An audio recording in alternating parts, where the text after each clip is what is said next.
Hey, if you want to check what time you actually turn on your Windows 11 PC, all you have to do is just to navigate into the taskbar and click on the start. And then from here, you will have to find the control panel. So for example, click on the search and input the control panel phrase. And then you can simply open it with the left mouse button. Now from all of these settings, we have to select the Windows tools with the left mouse button and then find Event Viewer. Click on it 2 times with the left mouse button quickly. Next, we'll have to go into the Windows logs on the left side and select System.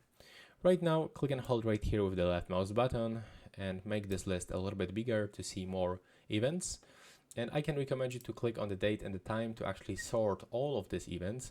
So we have to wait for a few seconds because there's like almost 44 thousands of the events. So that's actually a lot.